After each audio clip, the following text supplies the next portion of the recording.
आपकी अदालतमध्ये अण्णा हजारे यांच्यावर आरोप आहे की हे लोकशाहीला कमकुवत करत आहे.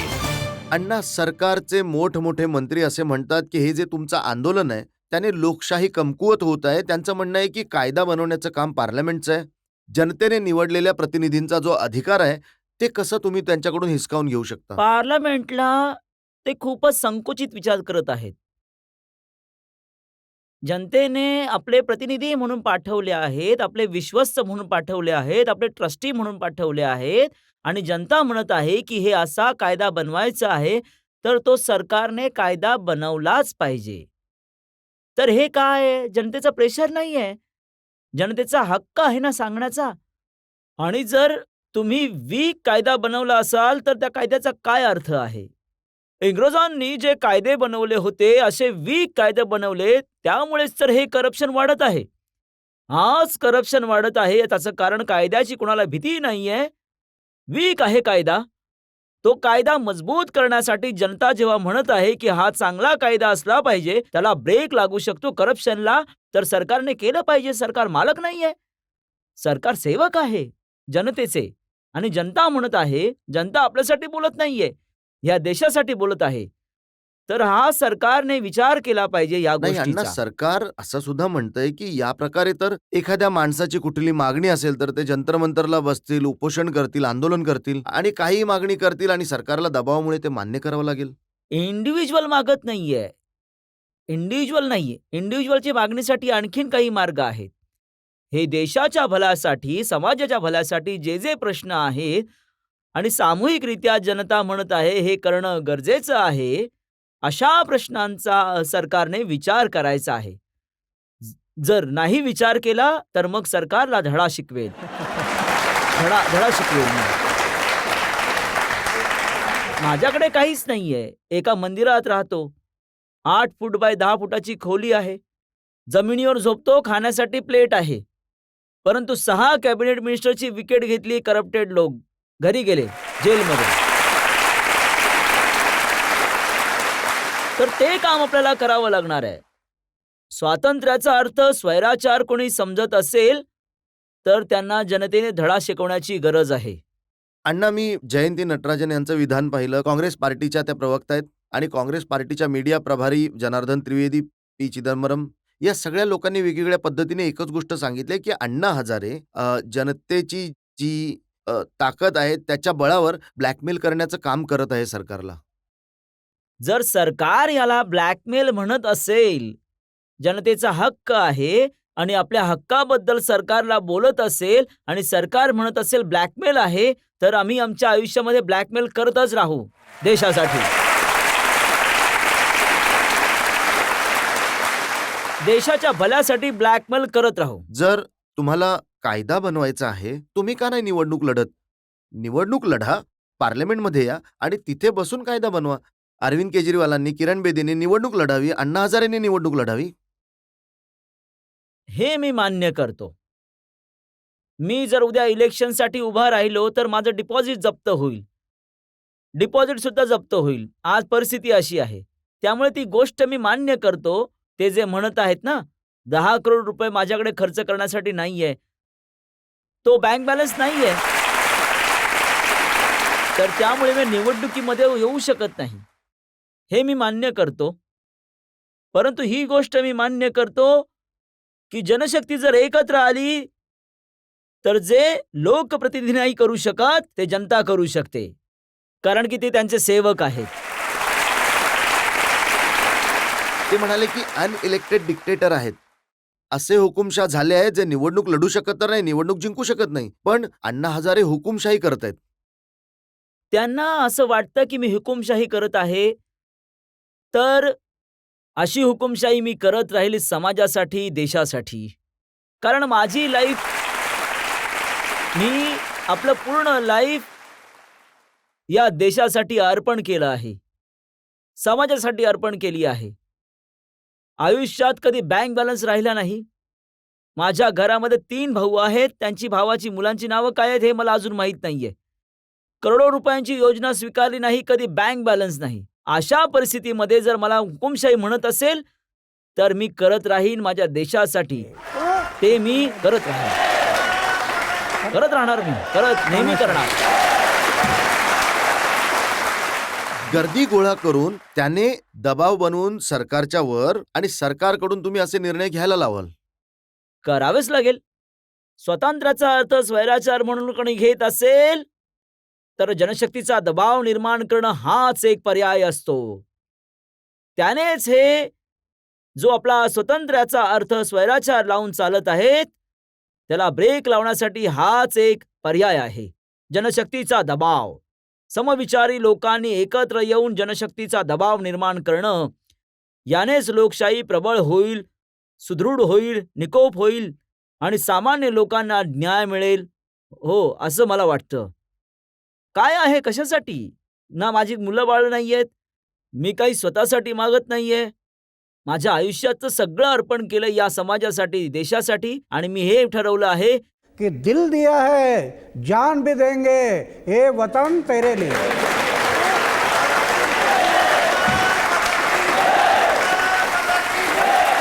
देशासाठी प्राणही अर्पण आहे. हे मी ठरवलं आहे की मी जीव पण देईल देशासाठी. हे मी ठरवलं आहे आणि त्यामुळे काठ्या खाण्यासाठी तयार आहे, गोळ्या खाण्यासाठी सुद्धा तयार आहे, जीव द्यायला सुद्धा मागे पुढे बघणार नाही. अण्णा, असं सुद्धा म्हटलं गेलं की जी जनता तुमच्या बरोबर आहे ती ट्विटर जनरेशन आहे, ती फेसबुकवाली जनरेशन आहे, नेटवरून जे शिकतात ही ती जनरेशन आहे. जो सामान्य माणूस आहे, देशाचा गावात राहणारा, तो या आंदोलनाबरोबर नाहीये. मी आत्ताच 3 लाख कॉलेजच्या स्टुडंट्स बरोबर संपर्क केला आहे आणि त्यांना जागं करत आहे, तरुणांना जागं करत आहे. माझं आशास्थान युवक आहे आणि मी कायम हेच म्हणतो की भगतसिंग, सुखदेव, राजगुरू यांचं बलिदान तरुणांनी लक्षात ठेवावं, आपल्या हृदयाशी त्यांना जोडून ठेवावं. अरे, फासावर जात होते, फाशीचा दोर बघत होते, 2 मिनिटांमध्ये फासावर चढणार होते, हे बघत असताना सुद्धा घोषणा चालू होती, इन्कलाब जिंदाबाद, वंदे मातरम, भारत माता की जय. आणि इंग्रजांना म्हणत होते की या जन्मात काय, पुढच्या जन्मात सुद्धा फासावर द्या, आमची तयारी आहे. कशासाठी? आपल्या स्वातंत्र्यासाठी. लता दीदींनी गीत गायलं ना, ए मेरे वतन के लोगों, जरा आंख में भर लो पानी, जो शहीद हुए उनकी जरा याद करो कुर्बानी. वो कुर्बानी की याद, त्या बलिदानाची आठवण आहे, आपल्या हृदयाबरोबर जोडून ठेवायचं आहे. मी जोडून ठेवली आहे आणि मला असे चित्र बघायचं आहे की आजचा जो तरुण पुढे येत आहे तो स्वातंत्र्याच्या दुसऱ्या लढाईसाठी, हे माझं आशास्थान आहे. जेव्हा मी हे चित्र बघतो आंदोलनामध्ये, तेव्हा 74 वर्षाच्या वयामध्ये आणखीन 2 पावलं पुढे टाकण्याची शक्ती मिळते मला या तरुणांकडून. अण्णा, जे काँग्रेसचे महासचिव आहेत दिग्विजय सिंग, त्यांचं विधान मी पाहिलं वृत्तपत्रामध्ये. ते म्हणाले की आता अण्णा 74 वर्षांचे झालेत, आता तुम्ही उपोषण नाही केलं पाहिजे, हे अरविंदजींसारख्या यंग लोकांनी उपोषण केलं पाहिजे. ठीक आहे, मी विचार करेन. पब्लिक मधून ज्या लोकांना प्रश्न विचारायचे असतील, हो बोला. अण्णाजी, मला हे विचारायचंय की तुम्ही जंतर मंतरमध्ये म्हणत होतात की आम्हाला काळ्या इंग्रजांना पळवून लावायचंय, तर हे काळे इंग्रज कुठल्या देशातले आहेत? पळवून नाही लावायचंय. नाही, तुम्ही म्हणाला होता. आज जे सरकार आहे ते सरकार बदलल्याने काही नाही होणार आहे. त्या सरकारवर दबाव आणून चांगलं काम आपण करून घेऊ शकतो. जर हे बदललेलं सरकार, तर दुसरं येणार कोण आहे? यांनी ग्रॅज्युएशन केलं तर ते डॉक्टरेट होऊन जातील. बदल काही होणार नाहीये. बदलण्याने काही होणार नाही. आहे त्या लोकांकडनं काम करून घ्यायचं. आपल्या देशातील लोक, एक गोरा इंग्रज परकीय होता, त्याला पळवून लावलं. हे आपल्या देशाचे आहेत, कुठे पळवून लावणार त्यांना? ते तर आपले लोक आहेत ना. अण्णाजी, 1968 मध्ये काँग्रेसने हे लोकपाल बिल आणलं. 14 सरकारे येऊन गेली, 12 पंतप्रधान झाले. हे लोकपाल बिल असंच अडकून राहिलंय. आज काँग्रेसने आणलं आणि त्यांना पास करून घ्यायचंय. तुम्ही यामध्ये अडथळे आणत आहात, ब्लॅकमेल करतात सरकारला, आणि यामुळे देश बदनाम होतोय. काँग्रेसला जे करायचंय, या देशाच्या सरकारला जे करायचंय, प्लीज त्यांना तुम्ही ते करू द्या, नाहीतर आंदोलन तुमच्या विरुद्ध सुद्धा होऊ शकतं. आंदोलन करणं काय चुकीचं नाहीये, करायला पाहिजे. कोणी मनाई केली आहे?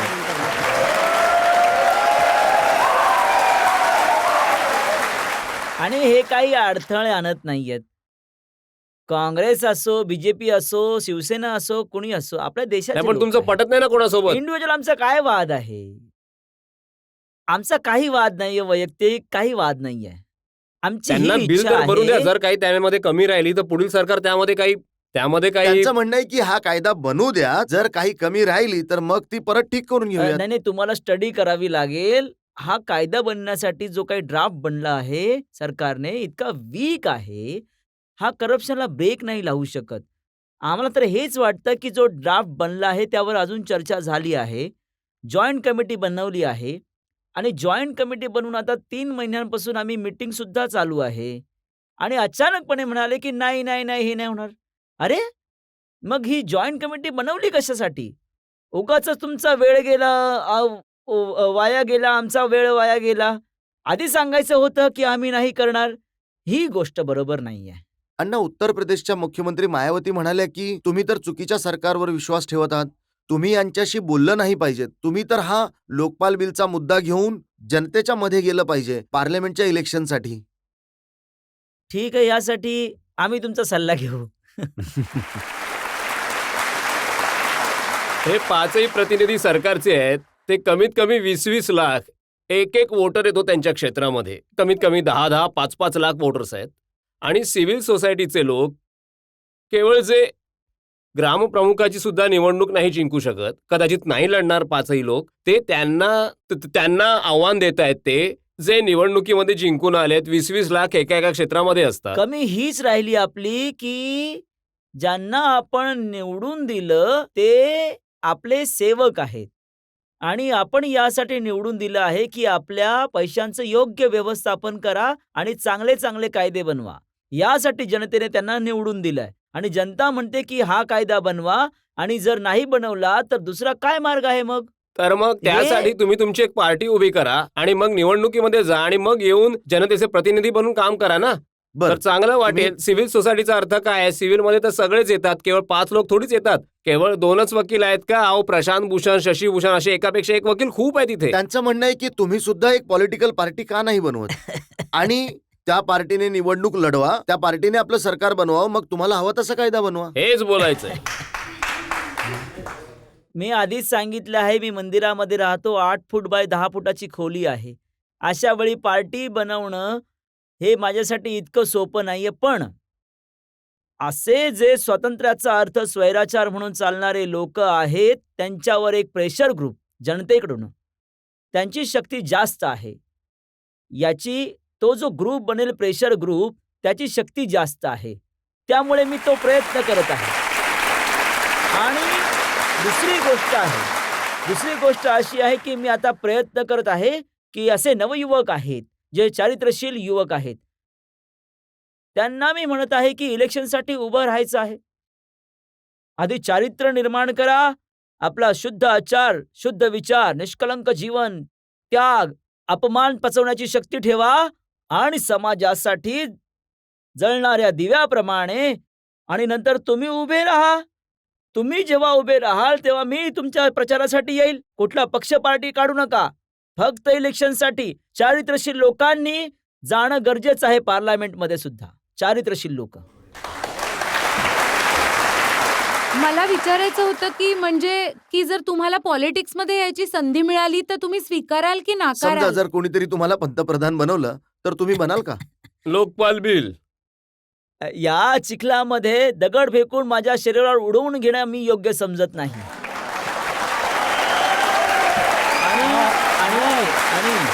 आणि हे अनेक प्रयत्न केले. MLAचे MP साठी प्रयत्न झाले. मी नकार दिला की चिखलामध्ये मी जाणार नाही. हे सगळे जे प्रश्न निर्माण होत आहेत ना, आपल्याला असं म्हणायचं आहे की हा लोकशाहीचा अर्थ आहे की एका सामान्य माणसाला जर भ्रष्टाचाराच्या विरुद्ध आवाज उठवायचा असेल तर त्याला निवडून येणं गरजेचं आहे. हे तर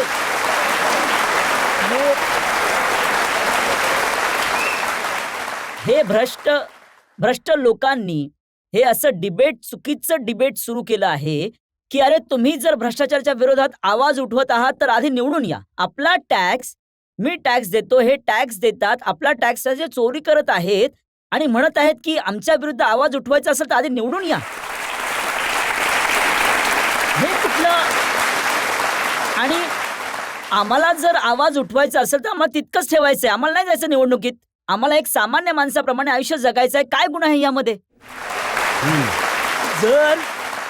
जर मी मिनिस्टर बनलो असतो तर राईट टू इन्फॉर्मेशन सारखा कायदा मी बनवू शकलो नसतो. आज मी बाहेर असल्या कारणाने 10 वर्ष लढत राहिलो राईट टू इन्फॉर्मेशन. शेवटी विचार केला की करू किंवा मरू, आणि सरकार राष्ट्रपतीला साईन करावं लागलं आणि हा कायदा लागू झाला. तरी हात असताना बाहेर आहे म्हणून हे सगळं झालं. अण्णा, जे काँग्रेस पार्टीच्या मीडियाचे इन्चार्ज आहेत जनार्दन द्विवेदी, त्यांचं एक विधान आहे. ते म्हणाले की लोकशाही चालवण्याची एक पद्धत आहे आणि त्यामध्ये जनतेचं मन जाणून घेण्याची संविधानिक प्रक्रिया आहे, ज्याचं प्रतिनिधित्व संसद करते, विधानसभा करते. कायदा बनवण्याच्या प्रकरणामध्ये संसद आणि विधानसभांच्या सर्वोच्चतेवरती वाद केला नाही पाहिजे. हे तर लोकशाहीचा गळा घोटण्याचं काम होईल. कॉन्स्टिट्यूशनला मान्य असलेली गोष्ट तर व्हायला हवी. आणि दुसरी गोष्ट अशी आहे की तुम्ही लोकशाही जी मानता, आपल्या पार्लमेंटला डेमोक्रेसी मानता, तर पार्लमेंटमध्ये आजपर्यंत 62 वर्षांमध्ये हे नाही झालं की दिल्लीचं जे पार्लमेंट आहे, अशा स्टेटचं पार्लमेंट आहे, स्टेट आणि दिल्लीच्या पार्लमेंटपेक्षा मोठं आहे विलेज पार्लमेंट. ग्रामपंचायत ह्या दोन्हीपेक्षा मोठी आहे. कारण ग्रामपंचायत कोणी तयार केली नाही, संविधान बनवून ठेवलंय. आणि ह्या ग्रामपंचायतीनेच ह्या दोन्ही संसद बनवल्या आहेत. MLA आणि MPंना यांनीच निवडून दिलं आहे. यांच्यामुळेच या दोन्ही संसद बनल्या आहेत. तर यांचं स्थान तर खूप वरचं आहे. त्या संसदबद्दल कोणी चर्चाच नाही करत.